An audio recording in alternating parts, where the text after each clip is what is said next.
Here we are asked to solve the systems of equations by graphing. And so the first one here, I'm going to rearrange this a little bit to just be in my nice, beautiful transformation form.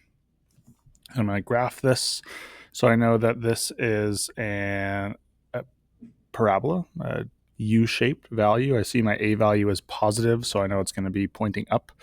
The first thing I can see that I have my vertex here. The H value tells me I'm shifting 1 unit over and 3 units up.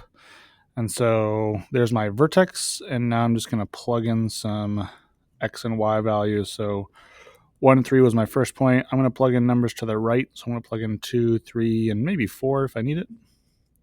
So if I plug in 2, 2 minus 1 is 1. 1 squared is 1. Plus 3 is 4. So I'm going to plot that point. If I plug in 3, 3 minus 1 is 2. 2 squared is 4. 4 plus 3 is 7. And this last one may not land on the graph, but let's do it anyways. 4 minus 1 is 3. 3 squared is 9. 9 plus 3 is 12. So it's somewhere up there.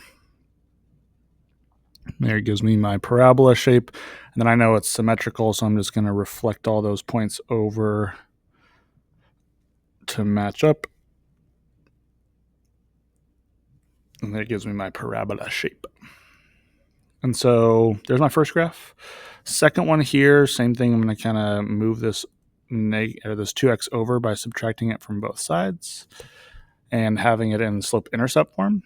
So I see that my y-intercept is at 5, and then my slope is -2. So I'm going to go down 2 and over 1, down 2 and over 1. And then I'm going to do the reverse direction as well. And I just circled the points where I see that it overlaps there, because that's what tells me my solutions. So this one here is going to be -1, 7 is my first solution, and what is that, 1, 3 is my second solution.